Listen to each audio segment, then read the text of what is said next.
Greetings and welcome to the Department of Tangents podcast special 50th episode anniversary edition. As always, I'm your host, Nick Zano, and this is an especially tangenty episode featuring Dr. Robert Doyle with new music from Barents Whitfield and the Savages. This is the 50th full episode, not counting mini-casts, which I hope to get back to soon, and it came about in a strange way. For years, I've been trying to explain to people my favorite board game as a kid. It's called Stop Thief. It had a regular cardboard square with a cartoon grid on it, and your job was to find the thief, who was still actively moving around the different stores and outside on the street. What was different about Stop Thief was that it had a handheld scanner that gave you audio clues, footsteps, doors opening, shattering glass, street noises. It was a lot of fun, and I've always been on the lookout for it in thrift stores. But this Christmas, my wife Melissa gave me an updated version of the game released last year by Restoration Games, who did a top-flight job of it. I didn't even know it was out. The game included a quick history and mentioned that its creator, Dr. Robert Doyle, lived in Massachusetts. I got in touch with Restoration Games, and they put me in touch with Dr. Doyle, who, as it turns out, lives in the same house he's lived in since 1970, and it's stuffed with wonderful books and every new bit of communication technology you can imagine, including a bunch of games he designed that were never released, like a handheld flight simulator and the suitcase computers that contained the original electronics for Stop Thief and other games. That would have been fascinating enough on its own. What I didn't know when I initially contacted Dr. Doyle was just how accomplished he is and in just how many fields. We start the interview going through the cliff notes of that history, his PhD in astrophysics from Harvard, consulting on the space program before helping to simplify editing for Super 8, then on to Parker Brothers where he invented Stop Thief and the one that a lot of my friends were excited about, Merlin. Then he created Mac Publisher, the first desktop publishing program to bring publishing to the masses. And there might not even be a Department of Tangents podcast if Doyle hadn't worked with Christopher Lydon in 2003 to bring radio to the web in a form that would eventually become known as podcasting. To top it off, he is what he calls an information philosopher and a strong advocate for the existence of free will. And I tried my best to cover all of these things with him as a layman in every respect. So this is going to be a two-parter. This is part one, coming out Tuesday, and if you've scooped up this episode immediately upon release, and because you subscribe to iTunes or Stitcher, first of all, thank you for doing that. Second of all, you'll be able to stream and download part two on Thursday. And our featured track this episode comes to us from Barents Whitfield and the Savages from their upcoming album, So Flowers of Titan, which will be available March 2nd. More about that after the conversation. And now, here's Dr. Robert Doyle.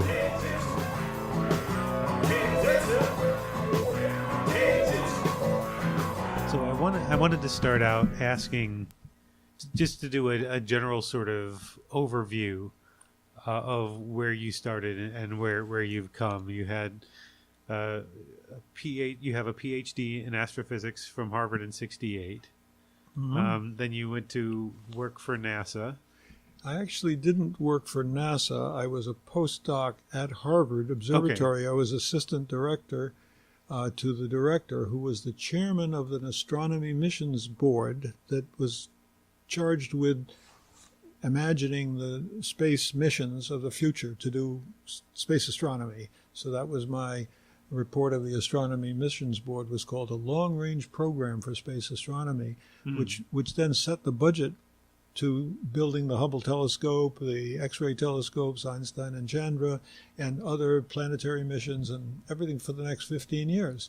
We wrote it all up in those days, and Congress said if I would produce a book version of the report of the board, that they would take it to Congress and see if they could get new missions, and it was successful. So I had an experience with incredible amounts of money being spent for my field, but it turns out there was a lot of marketing and promotion in it, which the scientists themselves didn't really want to do. So some people said I had caused the spending of hundreds of millions of dollars that wouldn't have happened if the scientists, each one of which would have said, we just want to do our field. I got them to compromise and get behind the new field of high energy astronomy. The reason we discovered things in space, like exploding X-ray things and so forth, had a lot to do with me helping to argue for looking at things we couldn't see but only from space. So that was a great experience, and learned how to work with a lot of very smart people, and great time. You go from that to Parker Brothers, to inventing games. The next step was that Holly and I couldn't get a job at the same university because of anti-nepotism rules, and I had this sense that I could invent things and maybe make a business. And the first one I decided on was making a Super 8 cameras into professional filmmaking tools by adding what's separate synchronized sound recorders. And the Super 8 Sound Company I started in '73. More or less simultaneously, or within a year, we came up with ideas for doing games. But first I became the head of Super 8 Sound. It grew to a worldwide company. We had dealers in India, in Canada, and 3 countries in Europe, and so forth. And we sold, I thought I would make one Super 8 Sound recorder each weekend and charge $500. And we maybe would, in 50 weeks, we'd make a reasonable amount of income. But it turned out we sold 2,000 of these machines and a whole bunch of satellite supporting equipment, like the cameras, modified cameras, and editing tools, and so forth. So for a while I was president of this company. I gave that company to the employees when I started to make a lot more money with the Parker Brothers games. So I just gave it to them, and they moved it to California, where it's today a multi-million-dollar company with clients like George Lucas and Steven Spielberg, Martin Scorsese, Madonna, and they produce a lot of films, starting with Super 8 still. It's quite amazing that there's an interest in this old film look rather than the digital video look. So that's another wonderful thing that's continued to exist that I was lucky enough to build. And that was sort of lowering the barrier of entry to filmmaking, making... Exactly. We tried to make it possible to make films with things that the Hollywood types said, that's a joke. And they criticized me in American Cinematographer magazine. But 2 years later, they invited me to put together a whole issue of articles for American Cinematographer, admitting that one could use these very simple, low-cost tools. It depended on the talent of the filmmaker more than the particular device they were using, And from there to Parker Brothers, where you invented Merlin and Stop Thief. Exactly. I had 2 clever engineers from Super 8 Sound who had worked to build an MIT-based moving system, Super 8 system. They joined me and did some of my games, and then they transferred to Parker Brothers. So Parker Brothers got ideas for me and 2 engineers to help them build the things.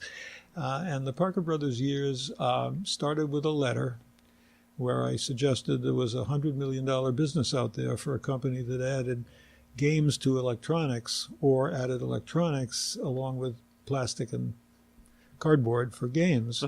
I guessed that it would be $100 million a year business. It turned out to be $1 billion a year business in 1980. And at that time, I started to walk away from it because I did it primarily just to be independently wealthy so I could do what I really wanted to do, which was work in physics and philosophy. And today I'm writing my books. But it was a run on the games from the first was published. Remember, my first game prototype was 1974, but the first game wasn't published until 1977. And that was codenamed Sector, a submarine pursuit game. The next year came Merlin, 1978, and a couple of other games.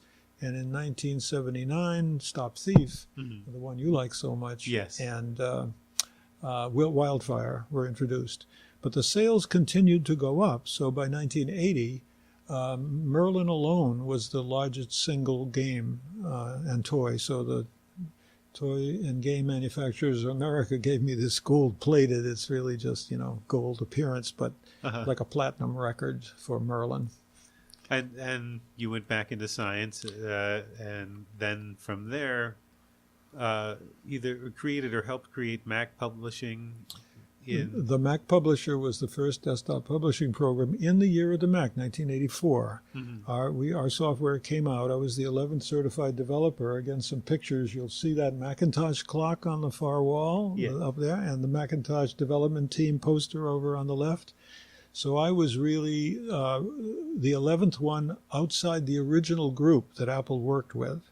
And I was really in on the very beginning of possible things. I suggested I might do something in video already with them, and that fell through. But I've always had this interest in building tools rather than toys. So I must say, Nick, my work in toys, I tried to add a kind of learning experience, which Parker Brothers always resisted. They said, we're not going to sell anything that's educational.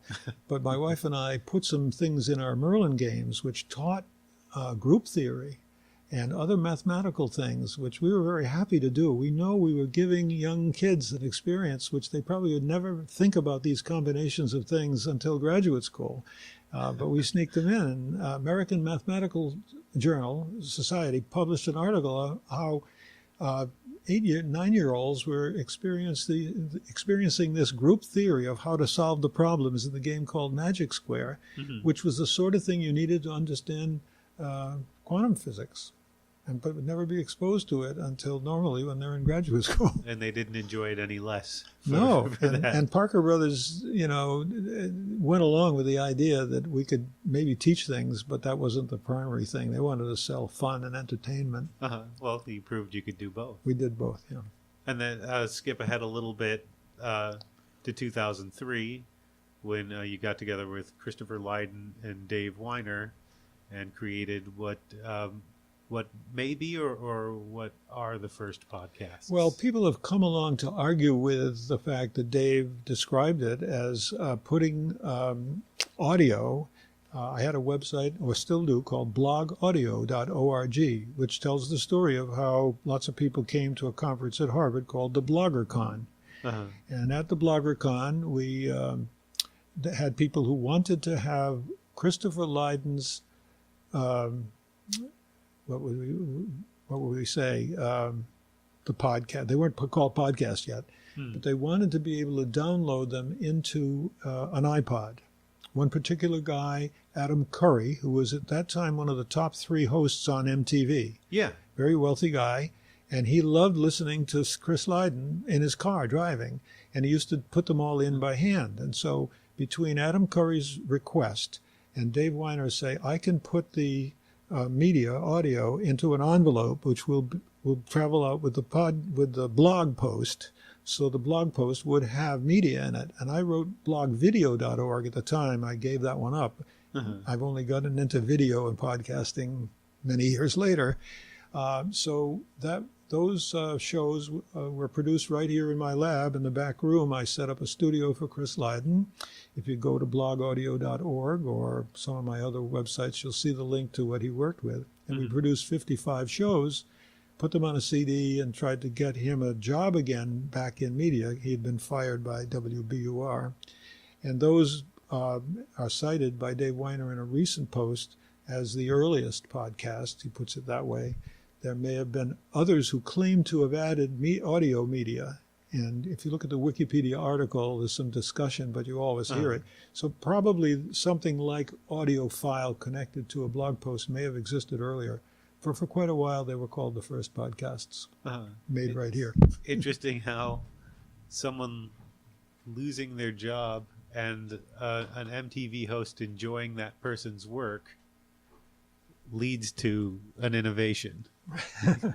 It's such sort of random. There's some randomness there. As you know, that's my theme of being creative, is to watch out for the random things coming your way. Well, and which brings us to the sort of next step, where you started moving into philosophy and specializing in the concept of free will sometime around 2009, or was that? No, there's a much longer back history to that. Okay. I can give you that quickly. It started when I went to college in the 1950s, Brown University, in physics. And I decided to take some elective courses in philosophy, and I was really sort of fell in love with them at the time. So I have been working in philosophy during all of the other things you hear. I do them, but I do them, to make a living or something. But the problems I concerned myself with in 1956 were free will, and that was the first book I published. But there are other problems having to do with understanding mysteries in quantum mechanics, like what's called entanglement. And that problem didn't exist in 1956, but there was a problem called the collapse of the wave function. How could this mysterious two-slit experiment, I don't know if you've ever heard about it, where you fire a particle at a wall and it has two slits in it. And as the particle goes through the slits, you get this strange interference pattern on the back side, which is only possible because of quantum mechanics. But there are many arguments by determinists who don't like the random element that's needed in quantum mechanics to explain this. And I believe they've been mistaken for all these years, so I've been working on and built a website called Information Philosopher. And so I started that even before this 2003. I started it more or less around 2000 when my son and I built a content management system tool for organizations to store all of their institutional memory, have everyone connected with an organization. And that was something we did for quite a few years while we're doing these other things. It was sort of never a time in my life where I was doing only one thing, Nick. And so the work in philosophy really goes back almost my whole adult lifetime. And you're currently an associate in Harvard's astronomy department. Right. It's not a teaching post, although I taught when I was a graduate student. Instead, I just have it because I got my PhD there. And I don't have too much to do with them routinely, and I don't work in astronomy per se, but my work is offering some thinking about cosmology, about the origin of the universe, and in particular the question of how information got formed in things, information structures like the planets, the stars, the galaxies, and so forth, when the second law of thermodynamics, called the entropy increase law, suggests that once you're in equilibrium, you can't get away from it, that the future will be everything in disorder. And I've always worried about that, again, since the 1950s. And so I've written in my Information Philosopher website ways of thinking about that, and why thinking in terms of information structures tells you a lot more than sometimes just the mathematical solutions to things or verbal arguments about philosophy problems. Often the problem is caused by using language in ambiguous words. So I today want to get past language arguments and quibbles over what this means and that means, and I'm trying to build animations, visual animations of what's going on in quantum processes. That's behind a lot of what I do right now. And these are the thoughts that you have over breakfast while other people are thinking about their dry cleaning. You're wondering about the equilibrium and the future. Well, it turns out it's mostly when I wake up in the morning and when I can't fall asleep at night. Those are the two times that most of the things actually I pencil up, work up. I'm carrying a pad with my dates and my notes and so forth. And then I wake up, write some more, and then I go to my website, and the website now has something like 1,500 pages on over 300 philosophers and scientists that I've read over the years. So all those library books you saw upstairs, each one of them has got notes of what I thought of when I read them, say, in the 1970s. And today what I do is I take this book down, and I haven't looked at it. You were mentioning the kind of reminiscent of looking over an old copy of a magazine or a comic book you once enjoyed, and how it brings back memories. Same thing for me. I'm basically a person who's read hundreds and hundreds of books, and at the time marked them up with marginalia and these little index things that I put in the front of where the interesting stuff is in this book. So that's been a resource for me to go and write a web page on a certain philosopher or scientist. And then it turns out, because Information Philosopher has been around so long, it's got a couple million visitors. And so some of these pages, there's 50,000 views of a philosopher, and that's as popular as their Wikipedia page. So when you search for the name of one of the people I've studied and then written about and put on my website, it turns out you put their name in Google and up comes my website on the first results page. So that there's the overview of what did we miss anything in the overview? I think gets us today what I'm doing. Yeah. So we've got your work in astronomy. We've got your work lowering the barrier of entry for both publishing and film, video, and the inventions that you've created for gaming and information purposes, and the philosophy. Do we leave anything out of that? I think that's a pretty nice summary. Well, what compelled you to these kinds of sea changes in your life? Well, I've always thought of myself as sort of a futurist and trying to imagine what it's going to be like. And it's been great, the things that have come along. Many of the things I thought up have happened.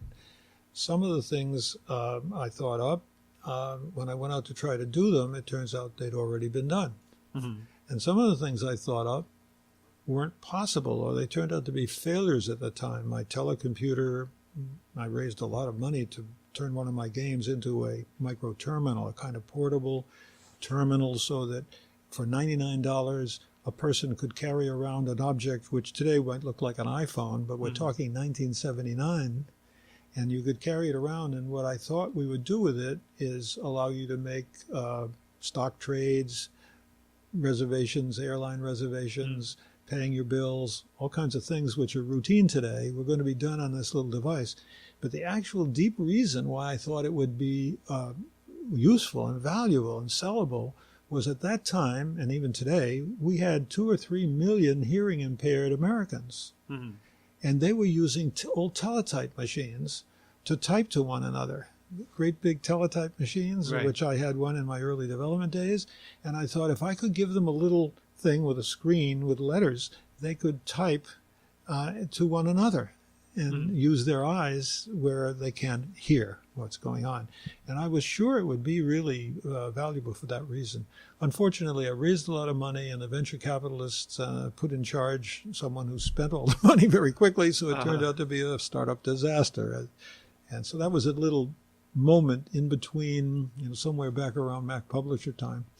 Did you curse when you saw that sort of history is bending back towards the thing that you invented 20 years before? Well, I'm always I'm really a fan of all of the new technologies. Try to use them, and especially when they have a potential to really change things. And I must tell you, a couple of nice things about being a futurist.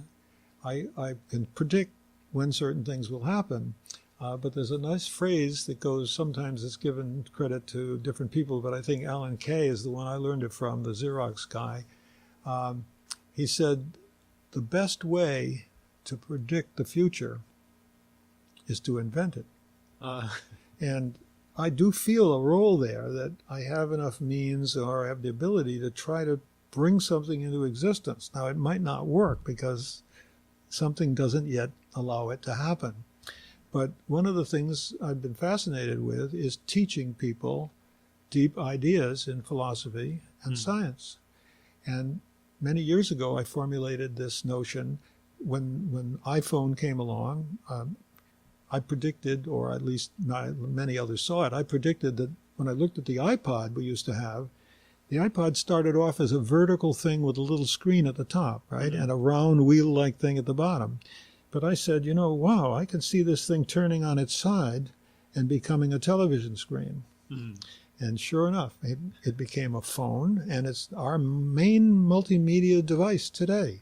More than half of the videos that are watched on the world today are watched on smartphones.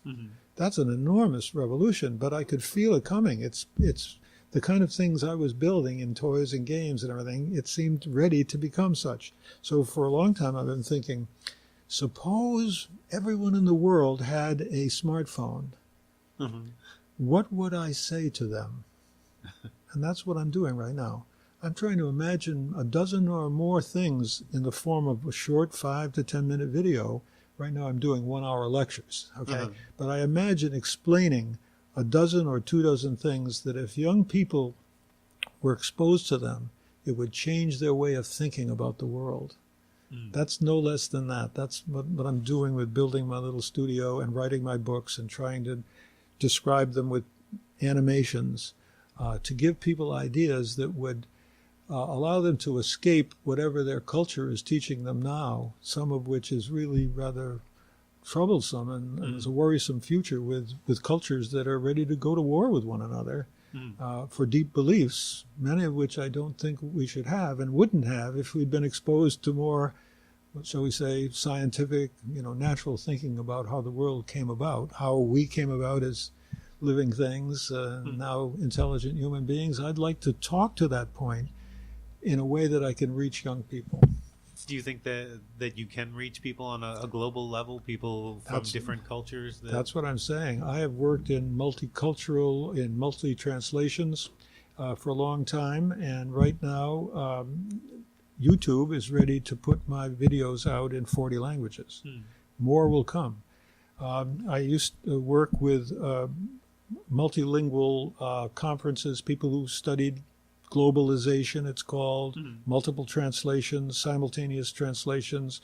I made a bet with a fellow around 2000 that by 2020, I would be able to speak the language of my choice, and the person talking to me would speak the language of their choice, and we'd have a universal translator between us.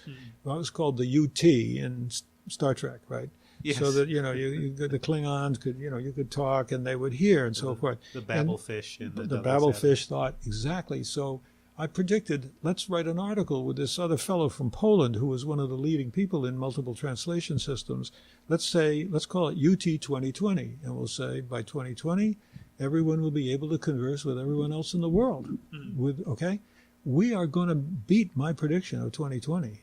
Because today Google has a product called the Pixel Ears, which I've ordered them. I always order almost everything as soon as it's in the Kickstarter mode or if it's in the area of things I've thought about. So Indiegogo is about to send me their little thing in which you put an earpiece in your ear and they have an app and you can speak French and I hear English. They only do it in 4 languages. And so I put a lot of money into that, but I don't think they're going to succeed in the sense that once Google gives you Pixel Ears to go with your Pixel phone for $150, right. They're going to be in trouble with having Google coming after them. But that's part of my dream, that 5 years from now, I'll be 86. I will be able to be a gray old man talking to the world about the compiled knowledge that I've learned. And I'm saying, if you knew these right now, maybe you'd think differently about why your society is doing what it's doing.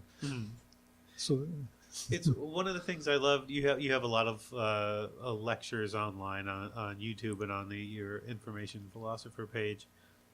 One of the things that struck me is that on the lectures about free will, you will frequently call out other philosophers as being wrong on certain points in a fairly blunt fashion. And you will talk about their responses on occasion, and it doesn't seem like anybody is nobody takes it personally. It's a pursuit of science. You can call out somebody else and say this idea is wrong, and the response is no, this is why I think it's right, and not a conflagration. And I think that's so outside of the norm of what's happening in most of relationships or politics, especially. In politics, or just anything your average day on Facebook or Twitter. Oh, right.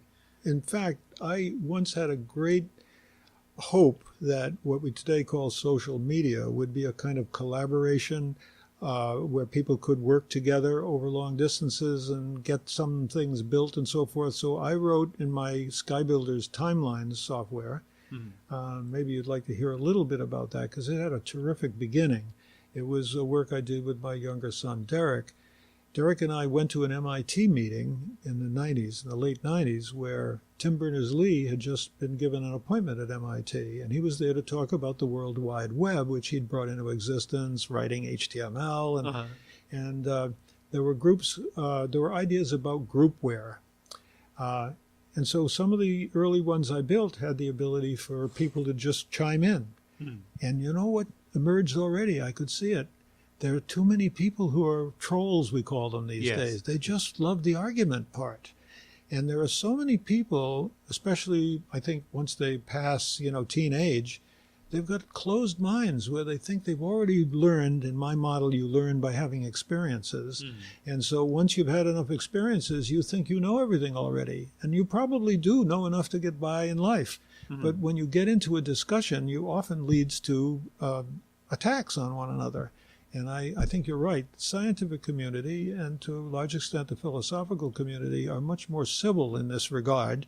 We can say what we think is wrong with someone else, and they can say what they think is wrong with us, without it getting to a level that it gets destructive.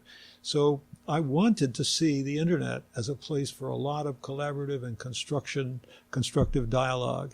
And it hasn't really happened, in my opinion. So my information philosopher, I once was a contributor to groups like Wikipedia. And that, too, hasn't gone well lately. Jimmy Wales, I wrote a story about Jimmy, started a thing called Newpedia, maybe in the early 2000s. And he hired people to write 100 articles for the Newpedia following the model of Encyclopedia Britannica. Very good idea. And he spent some money, and by the end of the year, they had several hundred articles on the Newpedia. But meantime, one of his assistants read about the work of Ward Cunningham, who had come up with this idea of a quick, editable, quick page that anybody could edit. I had built the same thing in my Sky Builders, which allowed anybody to edit the page, because I thought it would lead to good stuff. But it turns out, so it became the wiki, what Cunningham called it. And the assistant to Jimmy Wales said, so why don't we start a wiki? And Jimmy said, go ahead, see what you got. And it turned out they turned on the Wikipedia aspect using Ward Cunningham's little technique, like my edit a page button, which I still have on my timelines. And at the end of 1 year, they had 10,000 articles. And it exploded. And yet I've been worried about it lately because you'll see a lot of pages have complaints at the top that there's something wrong with this page. And every page on Wikipedia has a back page, which it's called the talk page. And you'll find a lot of controversy with people wanting their ideas on the page or claiming that someone else is wrong. And it isn't the level of civility that you do see usually in academic communities.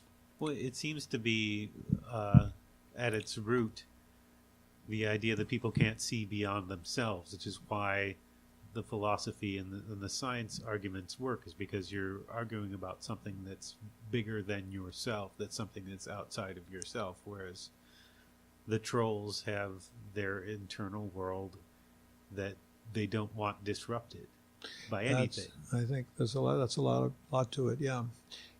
The idea of having their own fixed ideas, and many things in science conflict maybe with our standard beliefs, which come to us from sources that people think are perfect, right? They've been told, they've been all their lives, they've grown up in a society, and all the answers are all understood, and they were written down in a book thousands of years ago and so forth. That's a difficult thing to come from. One of those philosophy classes that I took at Brown as an undergraduate was taught called the Philosophy of Religion. And most of the kids at Brown University, I think, were Protestant. And the professor, Kurt Dukas, came up to me because he noticed I was Catholic by upbringing at the time. And he just said, Bob, I want to have a little talk with you because I've noticed my past students who are Catholics have often had trouble with learning about other religions and other belief systems because you think you've been taught there is a perfect belief, understanding, and so forth. And so that was interesting, and that set me in mind. And over the years, I've studied about a dozen religions very deeply to see why they're all different and what is it that they're looking for. But it turns out, once you get to a certain level and get in a dialogue, you tend to argue from what you think you already perfectly know. And that comes around to my idea that maybe if very young people picked up their phone and did something more than playing a video game, or being part of a Facebook group. Some of those things have suffered from social media tendency to argue rather than work together. That maybe I could have an influence on the future of how things go in our world. And some of those things are positive. Some of the games are, you could say, are just fun that if you spend 10 or 20 minutes playing a game while you're on the subway or wherever, that's fine. Facebook groups do allow people to communicate. Right. Where does it get to that tipping point where it's a negative thing? That's an excellent question, Nick. When I first did the games, a scientist at MIT named Shelley Turkle, who studied the interaction of children with computers, that's been her specialty. She wrote a book called The Second Self, not The Second Sex, the feminist movement. The Second Self was a concern that at that time now, in the middle of my games development, a lot of kids were spending a lot of time with computer friends, right? Merlin was positioned as an opponent you played games with, blackjack, musical game, all kinds. So Shelley Turkle wrote a whole chapter in her book, Second Self, on Merlin and what it was possibly doing to the development of young minds. And I've always been concerned about it because I do know that what we are is the product of all the experiences we have during our lives. So there's no question that young people coming up now have a different set of experiences, different from the ones I've had. I'm not as facile with the computer games as my grandchildren. But here's the notion that I developed because I used to be asked to speak about these things in places. And my thought was the idea that spending time with the computer was antisocial and isolating, and that the kids should be out playing games on the field rather than today playing games holding a little device. My argument was this one, trying to be positive. I argued that reading was seriously antisocial. Right. You're sitting there and you're just meeting the thoughts of a person who's written them for you. And I thought, well, I can understand the criticism, but definitely that's a very large part of developing to be a human being, is to read and learn from others who are not there playing games with you. So the fact that my games, actually you were playing against an intelligence, pretty minor intelligence at the day, but it was entertaining, was possibly okay, but time would tell. I mean, you've created or helped in the creation of so many things that have been hugely influential. The Mac publishing, you could say, laid the foundation for what the internet became, for blogging, for self-publishing.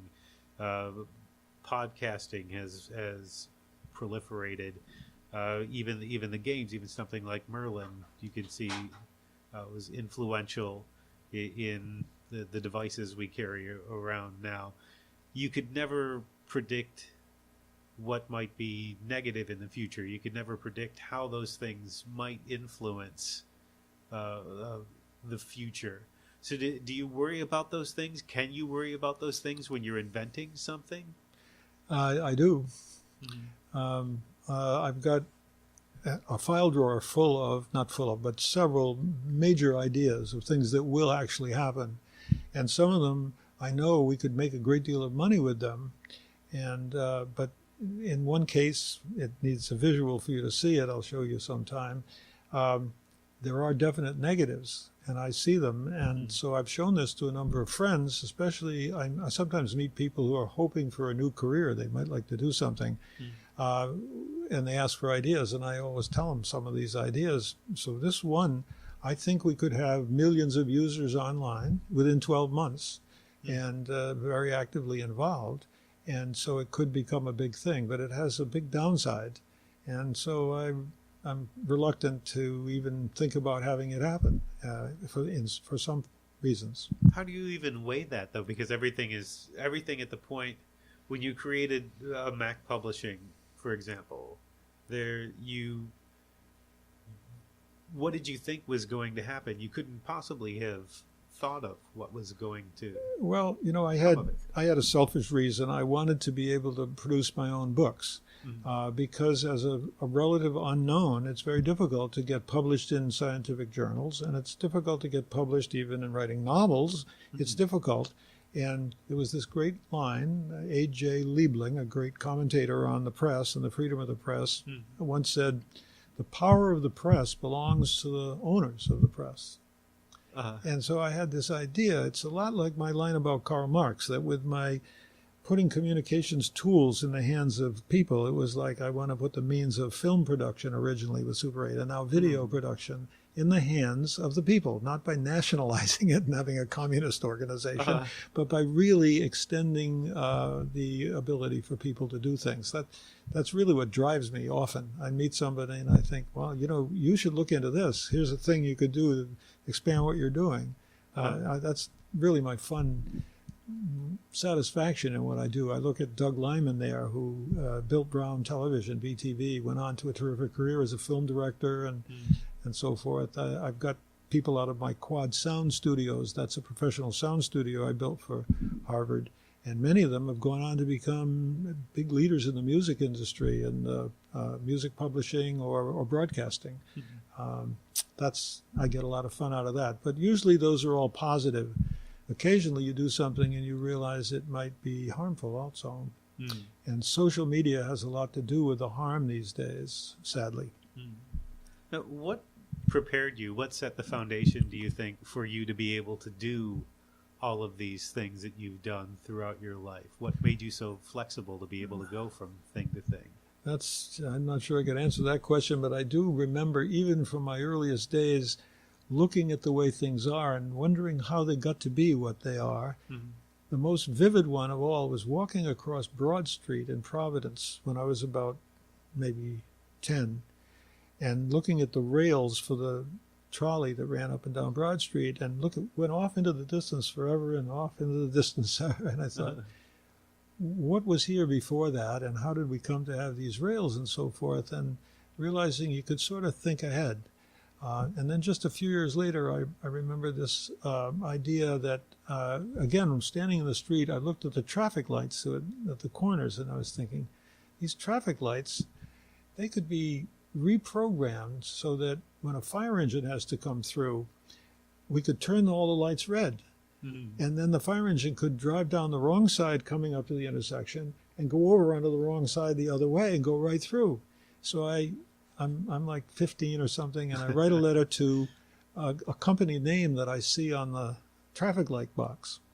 And I go and I look at it, try to meet an office in Providence and saying, I have an idea you could do something really neat with your traffic lights. It turns out the thing in Providence was just a franchise of someone out in St. Louis who owned the patents for traffic lights throughout the country. And I never quite got through to anybody with this simple-minded idea. All you have to do is have a button in the fire engine that it can push, and the lights will all go red. And there's an idea that doesn't seem to have really happened, and I'm 70 years older than I was then. So some things I've always said, I've got the idea, but it's not ready yet for some reason, or it's already been done. So I've had lots of ideas where I find somebody else, I realize it was done and it was a failure, or it was done and it is a success and I didn't quite know about it. And I always have played this game of trying to imagine things being differently from the way they are. How many great ideas do you think we lose because of things like that? Somebody comes up with a great idea and they want to spread it out there, and the people that they go to, they're the wrong people. They can't figure out how to get it out there. So many companies today, Nick, are made up of ideas that were created by the startup people. They were actually put into place by somebody working them out and making them happen. But once it comes to work well, and they often let the originators of the idea go. They don't need them anymore. My two boys who did Wigio, they've been decided, the company, the learning management system that bought them, says it's working great. We've got tens of thousands of users. We don't need any changes. And they buy my boys out and give them a nice thing and so forth. And now they have to go on to something else. But and Wigio, we haven't defined it. No, for the Wigio is a groupware tool that college students primarily, but now high schools and others, use to jointly edit their programs, papers they're working for classes, and communicate with one another. Communicating is a large part of it. My boys put in one of the earliest instances of what today is just generalized text messaging. They found a way to send text messages which cost pennies per message in the old days, and therefore were kind of expensive, through Finland, I think, who allowed totally free messaging. And so they built that, and they when you joined Wigio, you could put a list of your friends, and they could all talk to one another, text to one another simultaneously. Then they added an audio conferencing tool, free, and eventually a video conferencing tool, free, all the things. So they started this many years ago and eventually got bought out by this learning management system. But you see, it's an example of a company that had an idea, got it to working for them as much as they needed, and then nothing else grows on top of that. Even Google, the team that's Google, is sort of moved out into Alphabet, and Google is more or less does wonderful things. I love Google Earth. Google Translate is a great gift to the world, and many things, Gmail and so forth, they're great things, but it's not clear you need any people innovating anymore. You think we've reached a point where people are just comfortable? They don't want innovation? They don't want something new? Well, I'm sure they think they want it, partly because you think you're going to make a lot of money by coming up with the next great idea, right? But it isn't easy. I mean, I did develop ideas to take to others. Like the first thing I did at the time of thinking of the games was I designed a programmable thermostat and tried to talk to Honeywell about that. Oh, no, they've invented it all. Certainly not. When I did my telecomputer or handheld terminal, I took it to all the big companies like IBM, AT&T, GTE. I took it to a lot, just as I'd done with the games. I showed them that I've produced this multiple $100 million electronic game business. And I said, I think I see a way to take a device and have it talk to computers everywhere and provide services. A lot of them bought in. GTE paid me $150,000 for a 3-month exclusive to being the developer, and they sent me to Europe with IT&T, and they would buy the license for Europe and so forth. But it all fell through. I was told that the president of GTE had sent out the vice president to make this offer to me, but he also said, and now you go to the GTE labs and find out the way that we never have to pay this kid royalties forever like he got in the stupid games industry, because we know enough about communications. We don't have to pay anything for this. That was an eye-opener. It's basically what's called not invented here, right?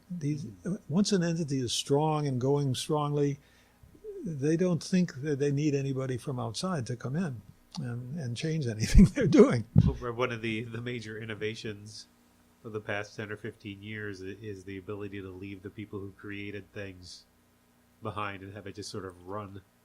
Right. It becomes like a cash cow, or it becomes, let's not bother with it anymore. But there are some people, I think Steve was always one of them. In those early years, Steve and Bill Gates would be at a conference and I'm there and we're just all early developers and everything. The difference between those two personalities was spectacular. Bill was a very competent, accomplished, get anything done that needed to get done, whereas Steve was always insanely great, imagining the things we're going to be able to do. You're not going to believe this. And I do think many of the ideas they're still working on are still left over in his notebooks. It's hard to have a wild innovator running around in a regular organization. Well, one of the criticisms of Steve Jobs that I've heard is he's the guy who would have an idea of what was possible and then be a taskmaster on everybody else to make them make it possible. He was a very difficult person, no doubt about it, but powerful personality, and we owe so much. Really lost a great contributor. A nail to the head isn't always a trick.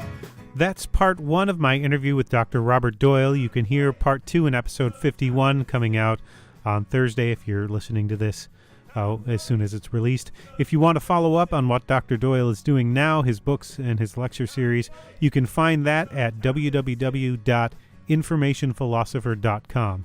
There's a lot more coming, so stay tuned. If you enjoy this episode or the podcast in general, please subscribe or give it a rating on iTunes. That kind of thing helps to get the word out to other people like yourself who might enjoy us. And you can also find the Department of Tangents at www.departmentoftangents.com and on Facebook and Twitter. Now, our featured track for this episode is called, appropriately enough, Let's Go to Mars. It comes to us from Barrence Whitfield and the Savages from their upcoming album Soul Flowers of Titan, which is out on Bloodshot Records March 2nd. You can find out more about him and the new album at BarentsWhitfieldSavages.com. Whitfield is a powerhouse singer, someone you should really make a point of seeing live, and the new album is not to be missed. Hopefully you'll be hearing more from him on this podcast after the album is out. Until then, dig this new rollicking track, Let's Go to Mars, from Barents Whitfield and the Savages.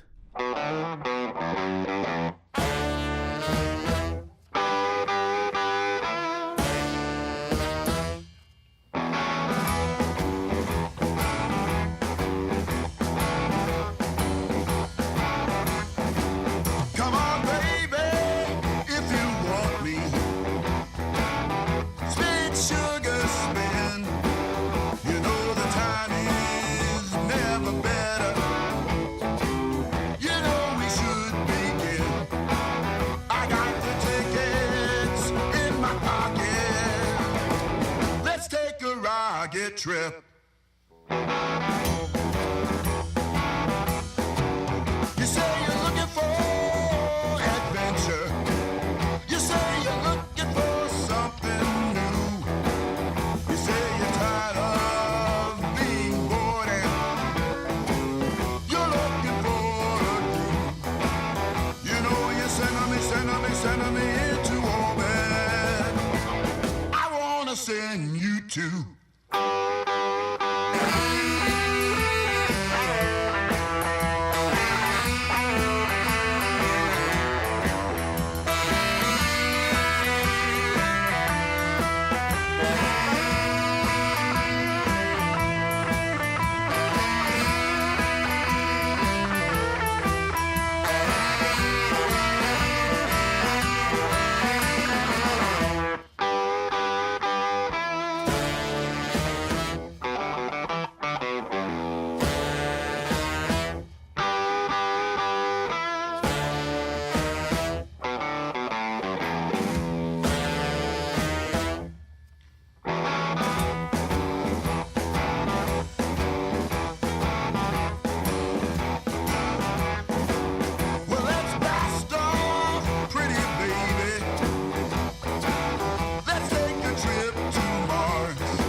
sunrise.